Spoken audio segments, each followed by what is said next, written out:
Imran Khan, Mahathir Mohamad اور Tayyip Erdogan کے بعد مسلم دنیا کے ایک چھوٹے سے ملک برکینا فاسو میں ایک نیا لیڈر ابھر کر سامنے آیا ہے۔ یہ شخص اپنے اقدامات سے دنیا کو حیران کر رہا ہے۔ محض 2 سال کے عرصے میں اس نے ورلڈ بینک IMF کو خیر باد کہہ دیا ہے۔ فرانس کے فوجی اڈے سونے کی کانوں پر ان کا قبضہ ختم کر کے فرینچ فورسز کو اٹھا کر ملک سے باہر پھینک دیا ہے۔ سونے کی کانوں کو نیشنلائز کر لیا ہے، مفت مکان اور یونیورسٹی تک تعلیم کو بالکل فری کر دیا ہے۔ وہاں پر پانی سونے سے بھی زیادہ قیمتی تھا، لیکن اب ہر شہر ہر گاؤں تک پانی پہنچانے کے بندوبست کیے جا رہے ہیں۔ لیکن یہ سب کرنے کی ایک بھاری قیمت بھی ادا کرنا پڑتی ہے۔ عمران خان کی طرح اسے بھی قتل کرنے کی بھرپور کوششیں جاری ہیں۔ اب تک اس پر 10 بار قتلانہ حملہ ہو چکا ہے۔ آخری حملے میں اس کے ایک باڈی گارڈ کو $5 لاکھ دیے گئے، جو اس نے لا کر ابراہیم تھرورے کی میز پر رکھ دی۔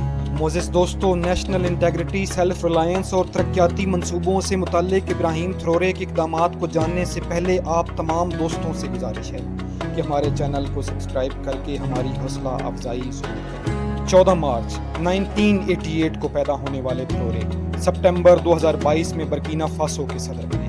37 سالہ ابراہیم دنیا کا دوسرا کم عمر ترین حکمران ہے اور ایک فوجی کیپٹن سے ڈائریکٹ صدر بننے والا شاید دنیا کا واحد حکمران بھی ہے، اور یہی اس میں پائی جانے والی قائدانہ صلاحیتوں کا منہ بولتا ثبوت بھی ہے۔ اس کی ذاتی زندگی، کیریئر اور اچیومنٹس کی ایک لمبی فہرست ہے، لیکن ہم اپنی توجہ اس کے برکینا فاسو کو بدلنے کے لیے اٹھائے جانے والے اقدامات تک ہی محدود رکھیں گے۔ $63 ملین مالیت کا 400 کلو گرام سونا روزانہ پیدا کرنے والے اس ملک کی عوام روٹی کے ایک ایک نوالے اور پانی کی ایک ایک بوند کو ترس رہے تھے۔ برکینا فاسو میں افریقہ کے تیسرے بڑے سونے کے ذخائر موجود ہیں اور یہ ایک بیش قیمتی خزانہ ہے۔ مغربی طاقتوں نے یہ بیش قیمتی خزانہ لوٹنے کے لیے وہی روایتی کھیل کھیلا۔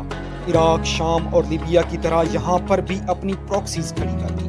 دہشت گردی کا ایک بھیانک افریت سر اٹھانے لگا، جس نے برکینا فاسو کو گلوبل ٹیررزم انڈیکس میں پہلے نمبر پر کھڑا کیا۔ پاکستان اور برکینا فاسو میں ایک قدر مشترک یہ بھی ہے کہ فاسو گلوبل ٹیررزم انڈیکس میں پہلے اور پاکستان دوسرے نمبر پر ہے۔ 37 سالہ ابراہیم یہ بات سمجھ چکا تھا کہ فاسو کی نجات تبھی ممکن ہے جب وہ فرانس کے سونے کی کانوں اور دیگر معدنیات کی کھدائی میں اثر و رسوخ کو ختم کرے گا۔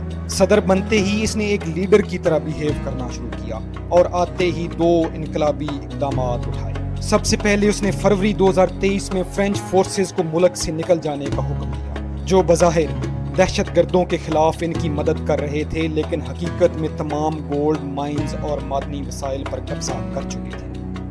دوسرا انقلابی قدم اس نے یہ اٹھایا کہ اپنے ملک کے اندر ہی سونے کی ایک ریفائنری قائم کر دی۔ سونے کی تمام تر کانوں کو نیشنلائز کر کے فرینچ کمپنیوں کی مونوپولی کو ختم کر دیا۔ وہ سونے کو را فارم میں ایکسپورٹ کرنے کی بجائے اسے ریفائن کرنے لگا تاکہ زیادہ منافع کمایا جا سکے، اور اس کا یہ ایک قدم ہی اتنا بڑا قدم تھا جو برکینا فاسو کے 80% مسائل کا حل ثابت ہوا۔ اور اب یہ ایک ہی ریفائنری 400 کلو گرام سونا روزانہ پیدا کرتی ہے۔ پھر اس نے یہ سارا پیسہ عوام کی فلاح و بہبود اور ملک کی معاشی ترقی پر خرچ کرنا شروع کر دیا۔ زراعت، مائننگ، انرجی، انفراسٹرکچر، تعلیم، صحت، پانی کی فراہمی جیسے لاتعداد منصوبوں پر کام تیزی کے ساتھ جاری ہے۔ یہ ترقیاتی پروجیکٹس صرف پروجیکٹس ہی نہیں، بلکہ خود انحصاری، ڈگنیٹی، سیلف ریلائنس اور بیرونی امداد کے بغیر خود کو دنیا میں ایک مقام، ایک عزت، ایک رتبہ دلانے کے منصوبے ہیں۔ مائننگ کے بعد برکینا فاسو کا دوسرا اہم شعبہ زراعت ہے، اور زراعت میں بھی ٹماٹر کی پیداوار کے لیے یہ ملک جانا جاتا ہے، اور ایک اندازے کے مطابق 2,90,000 ٹن ٹماٹر پیدا کرتا ہے۔ لیکن ٹماٹر ایک جلدی خراب ہونے والی چیز ہے، تو اس کی پیداوار کا بڑا حصہ ضائع ہو جاتا ہے۔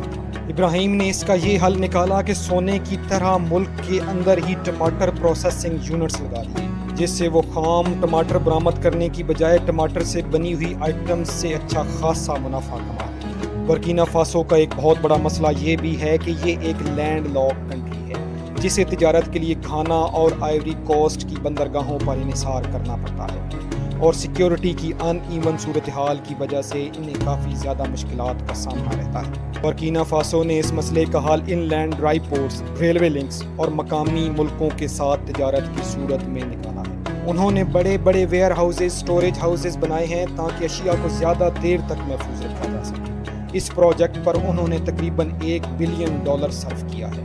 اس کے علاوہ $61 ملین ریلوے ٹریکس کو بہتر بنانے پر بھی صرف کیا جا رہا ہے۔ فاسو میسو انفراسٹرکچر پروجیکٹ کے تحت آئیوری کوسٹ کی سرحد تک 200 کلومیٹر لمبا موٹر وے بنایا جا رہا ہے تاکہ تجارت کو زیادہ فاسٹ، زیادہ محفوظ، زیادہ تیز تر کیا جا سکے۔ اور ملک کے اندر بھی لوکل انٹر لنک پروجیکٹ کے تحت سڑکوں کے جال بچھائے جا رہے ہیں۔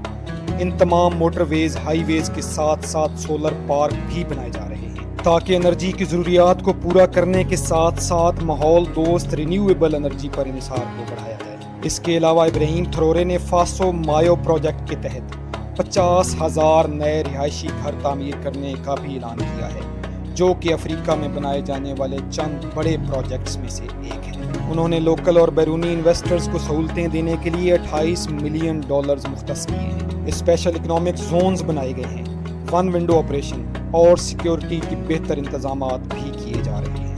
انٹرنیشنل لیول پر بھی ابراہیم تھرورے نے ایک بہت بڑا قدم اٹھایا ہے۔ فرینچ اور ویسٹ کو ریپلیس کرنے کے لیے ترکی اور روس کے ساتھ فوجی تعاون کو بڑھایا جا رہا ہے اور لوکل لیول پر مالی اور نائجیر کے ساتھ ایک ریجنل الائنس بھی قائم کیا ہے۔